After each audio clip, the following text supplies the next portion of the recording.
ناظرین،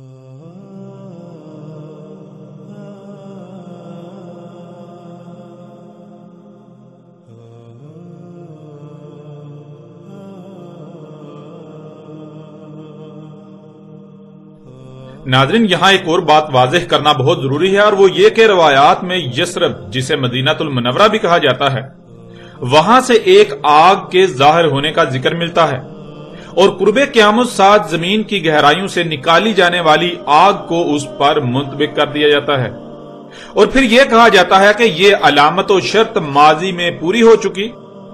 ناظرین، اس کی حقیقت کیا ہے؟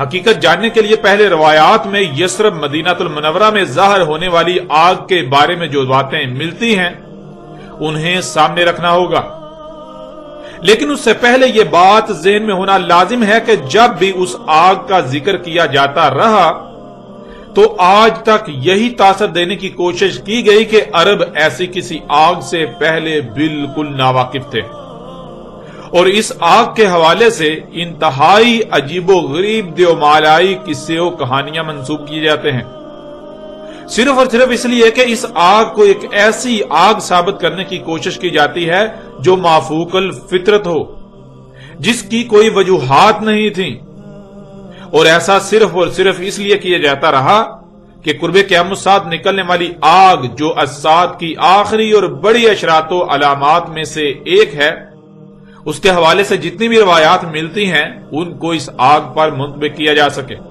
اور یوں لوگ الساعۃ کی تمام علامات و اشراط کو مافوق الفطرت اور دیومالائی قصے و کہانیاں سمجھتے رہیں جن کا حقیقت کے ساتھ کوئی تعلق نہیں۔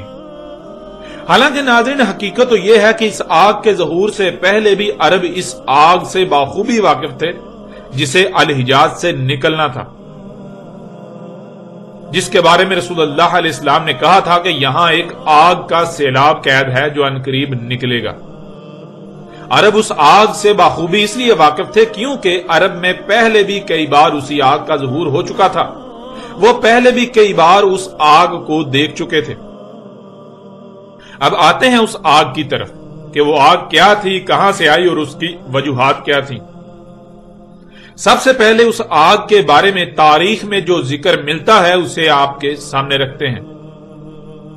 مختلف تاریخی روایات میں ابو شامہ سے منقول ہے، وہ کہتے ہیں کہ بدھ کی رات 3 جمادی الاخرہ یعنی جمادی الثانی 654 ہجری کو مدینہ النبوی سے ایک ایسی انتہائی اونچی، بیانک، زوردار اور گرجدار آواز سنائی دی جو اس سے پہلے تک سنائی دی جانے والی آوازوں میں ایسی ہی حیثیت رکھتی تھی جیسے جسم میں ہڈی کی حیثیت و اہمیت ہوتی ہے۔ پھر ایسا زلزلہ آیا کہ اس سے پہلے آنے والے زلزلوں میں اس کی اہمیت و حیثیت ایسی ہی تھی جیسے جسم میں ہڈی کی حیثیت و اہمیت ہوتی ہے، یعنی جیسے جسم سے تمام کی تمام ہڈی نکال دینے سے جسم کی حیثیت و اہمیت رہ جاتی ہے، بالکل ایسے ہی اگر اس زلزلے کو نکال دیا جائے تو پیچھے زلزلوں کی حیثیت و اہمیت بالکل ایسی ہی رہ جاتی ہے۔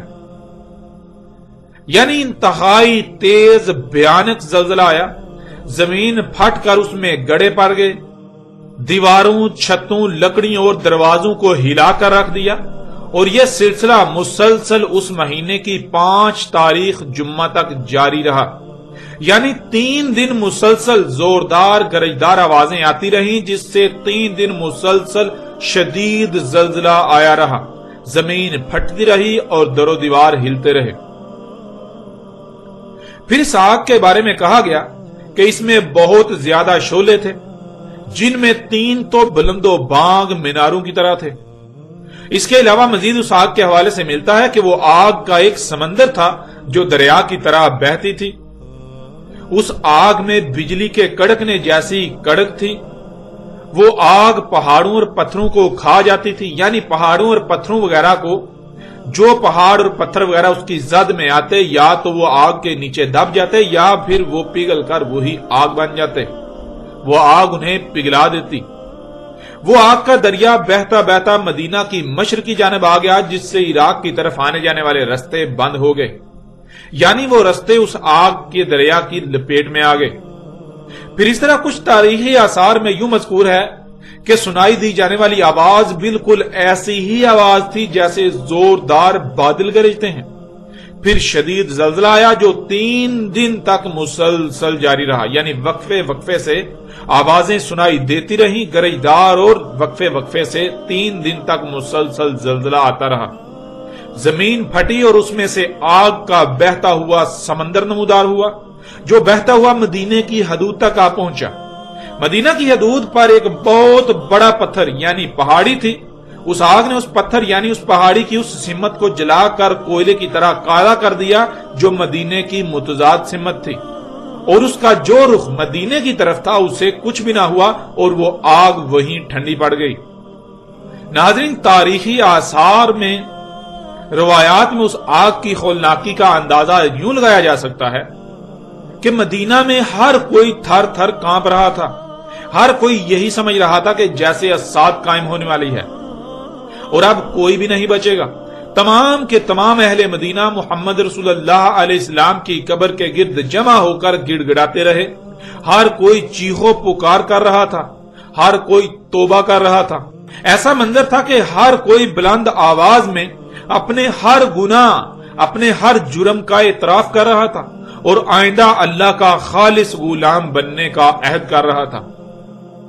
پھر کچھ روایات میں یوں مذکور ہے کہ 3 رجب 630 ہجری کو مدینہ المنورہ کے باہر انتہائی خطرناک آگ ایک بہت بڑے شہر کی شکل میں نمودار ہوئی، جو 52 دن تک جاری رہی۔ یہ آگ پتھروں تک کو جلا دیتی تھی۔ یہ آگ چلتے چلتے مدینہ المنورہ کی حدود تک پہنچائی اور بالآخر ٹھنڈی ہو گئی۔ اس آگ کے بارے میں بھی بالکل وہی علامات بیان کی گئیں جو پیچھے بیان کردہ آگ کے بارے میں بیان کی گئیں، یعنی اچانک زوردار گرجدار آواز کا سنائی دینا، پھر شدید زلزلے کا آنا یعنی شدید زلزلوں کا آنا، اور آگ کا دریا نمودار ہونا۔ پھر کچھ روایات میں یہ بات بھی ملتی ہے کہ مدینہ المنورہ سے باہر پہاڑی گھاٹیوں میں اچانک ایک آگ نمودار ہوئی جس سے 3 دن مدینہ مسلسل زلزلے سے لرزتا رہا۔ ہر کوئی شدید خوف کا شکار تھا، یوں لگ رہا تھا کہ اسات قائم ہونے والی ہے اور اب کوئی بھی نہیں بچے گا۔ وہ آگ دریا کی طرح بہتی تھی، کئی دن تک مسلسل بہتی رہی اور بالآخر ٹھنڈی ہو گئی۔ اس طرح ناظرین، روایات میں عمر فاروق رضی اللہ تعالیٰ عنہ کے دور حکومت کا واقعہ بھی ملتا ہے کہ عمر فاروق رضی اللہ تعالیٰ عنہ کے دور حکومت میں مدینہ کے قریب ایک کنویں سے دخان یعنی گیس نکلتی رہی، دھواں اٹھتا رہا۔ پھر ایک دن اچانک زوردار گرجدار آواز سنائی دی جس سے مدینے میں زلزلہ آیا اور وہاں سے آگ نکلی جو مدینہ کی متضاد سمت میں بہتی رہی اور پھر بعد میں ٹھنڈی پڑ گئی۔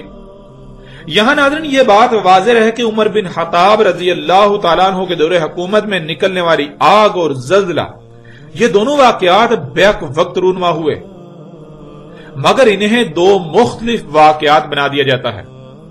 حالانکہ حقیقت یہ ہے کہ 2 مختلف واقعات نہیں ہیں، یہ ایک ہی واقعہ تھا۔ پھر روایات میں یہ بات بھی ملتی ہے کہ عین اسی مقام سے عثمان رضی اللہ تعالیٰ عنہ کے دور حکومت میں بھی دھواں نکلتا رہا۔ اس طرح کچھ روایات میں یہ بات بھی ملتی ہے کہ مدینہ کی مشرقی جانب پہاڑی وادیوں میں ایک آگ نمودار ہوئی، کچھ دن بعد وہ آگ اس جانب ٹھنڈی پڑ گئی، پھر مدینہ کے شمال کی جانب نمودار ہوئی، پھر وہاں کافی دن رہی، اس کے بعد وہاں بھی ٹھنڈی پڑ گئی، اور ان دونوں مقامات سے ظاہر ہونے والی آگ کی بھی وہی علامات بیان کی جاتی ہیں جو پیچھے بیان کی جا چکی ہیں۔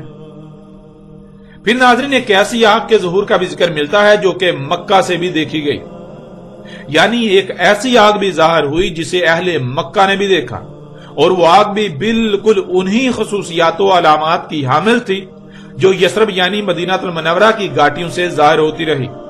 اور مکہ سے دیکھی جانے والی آگ کے حوالے سے بھی جو روایات ملتی ہیں ان میں بھی اوقات اور مقامات مختلف ہیں، لیکن مکہ سے مختلف اوقات و مقامات سے دیکھی جانے والی آگ کو بھی وہی واقعہ سمجھ لیا گیا جو کہ یثرب یعنی مدینہ المنورہ سے منسوب ہے۔ اب ناظرین یہ بات یاد رکھیں کہ نہ صرف یہ سب الگ الگ واقعات ہیں بلکہ یہ الگ الگ اوقات میں اور الگ الگ مقامات پر وقوع پذیر ہوئے، لیکن آج تک ایسا کیا جاتا رہا کہ آگ والے تمام واقعات کو ایک ہی واقعہ بنا دیا گیا جو ایک ہی واقعے کے 2 مختلف پہلو تھے، یعنی عمر فاروق رضی اللہ تعالیٰ عنہ کے دور حکومت میں نکلنے والی آگ اور زلزلہ انہیں دو مختلف واقعات بنا دیا گیا۔ اب سوال یہ پیدا ہوتا ہے کہ آخر ایسا کیوں کیا گیا؟ تو اس کا جواب ناظرین یہ ہے کہ ایسا کرنے کی دو وجوہات تھیں۔ ان میں پہلی وجہ یہ تھی کہ محمد رسول اللہ علیہ السلام نے کہا تھا کہ الساعۃ کی آخری 10 علامات و اشراط میں سے ایک آگ ہے، جس کا ذکر بہت ہی تفصیل کے ساتھ گزشتہ ایک ساتھ میں گزر چکا۔ تو ناظرین شروع سے ہی ایسا ہوتا ہوا چلا آ رہا ہے کہ جب بھی دنیا میں کوئی اہم واقعہ وقوع پذیر ہوتا ہے تو مختلف شخصیات اس واقعہ پر روایات کو منطبق کرتی ہیں۔ قرب قیامت الساعۃ جس آگ کا ظہور ہونا تھا جو کہ الساعۃ کی علامات و اشراط میں سے ایک ہے، اس سے متعلق تمام روایات کو منطبق کرنے کے لیے ان تمام واقعات کو ایسے بیان کیا جاتا رہا کہ جس سے واضح طور پر یہ تاثر ملے کہ یہ ایک ہی واقعہ ہے، یعنی جو آگ ماضی میں ظاہر ہو چکی وہ ایک ہی بار ظاہر ہوئی، اور وہ یہی آگ تھی جو الساعۃ کی سب سے بڑی اور آخری علامات و اشراط میں سے تھی۔ اور ناظرین دوسری وجہ جو آگ کے ظہور کے مختلف واقعات کو ایک ہی واقعہ ثابت کرنے یا ایک ہی واقعہ ہونے کا تاثر دینے کی وجہ بنی، وہ یہ تھی کہ ان تمام واقعات میں ظاہر ہونے والی آگ کی خصوصیات میں مماثلت، یعنی جہاں سے بھی جس وقت بھی وہ آگ ظاہر ہوئی تو اس کی جو علامات بیان کی گئیں ان میں نہ صرف مماثلت تھی بلکہ بالکل ایک ہی جیسی علامات بیان کی گئیں، لیکن اوقات مختلف بیان کیے گئے۔ یوں مفسرین اور دانشور حضرات نے یہ سمجھا کہ آگ ایک ہی ہے، ایک ہی واقعہ ہے، ایک ہی آگ کا ذکر کیا جا رہا ہے، اور مختلف اوقات کا ذکر یا تو مورخین کی غلطی ہے یا پھر مختلف راویوں کے ہونے کی وجہ سے اوقات میں رد و بدل ہو گئی۔ یوں اوقات اور مقامات کو غلطی سمجھ کر نظر انداز کر دیا گیا اور ان تمام واقعات کو ایک ہی واقعہ بنا دیا گیا یا پھر ایک ہی واقعہ ہونے کا تاثر دیا گیا، جس سے ان روایات کو اس پر منطبق کرنا آسان ہو گیا جن میں محمد رسول اللہ علیہ السلام نے قرب قیامت الساعۃ نکلنے والی آگ کا ذکر کیا تھا، جو کہ الساعۃ کی سب سے آخری اور بڑی علامات و اشراط میں سے ایک تھی۔ پھر اسی کے حوالے سے پیدا ہونے والے سوالات کا دروازہ بند کرنے کے لیے ان تمام واقعات میں ظاہر ہونے والی آگ کو دیومالائی قصہ بنا دیا گیا کہ وہ آگ پہاڑوں اور پتھروں کو تو جلا کر پگھلا دیتی تھی مگر درختوں کو کچھ بھی نہ کہتی تھی۔ وہ آگ کا ایک دریا تھا جو میلوں لمبا اور چوڑا تھا مگر مدینے میں اس کی وجہ سے ٹھنڈی ہوا چلتی تھی۔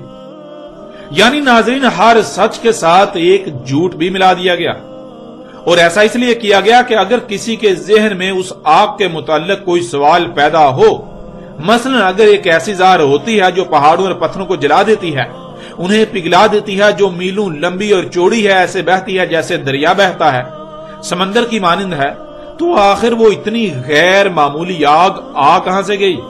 اس کی وجوہات کیا تھیں؟ یوں ایسے تمام سوالات کا دروازہ بند کرنے کے لیے ہر سچ کے ساتھ ایک جھوٹ ملا کر اسے دیومالائی کہانی بنا دیا گیا تاکہ کسی کے ذہن میں کوئی سوال پیدا ہی نہ ہو۔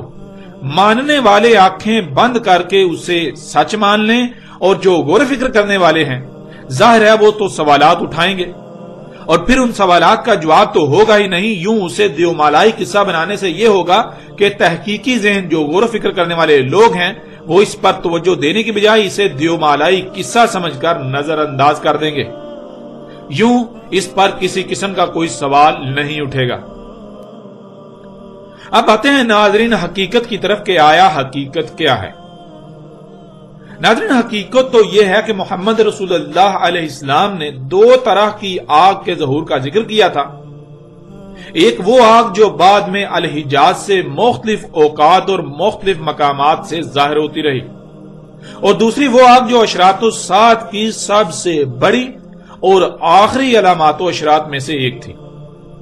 محمد رسول اللہ علیہ السلام نے جب بھی الحجاز سے آگ کے نکلنے کا ذکر کیا تو ایسے الفاظ استعمال کیے جو دونوں طرح کی آگ اور اوقات کا احاطہ کرتے ہیں، لیکن اس کے برعکس الحجاز کے علاوہ باقی خطوں سے نکلنے والی آگ کو بالکل مختلف اور منفرد انداز میں بیان کیا کہ جس سے کسی کو بھی کوئی شک و شبہ نہ رہے کہ یہ اس آگ کا ذکر کیا جا رہا ہے جو نہ صرف علامات و اشراط میں سے ایک ہے بلکہ وہ زمانے کے آخر میں جا کر ظہور پذیر ہوگی۔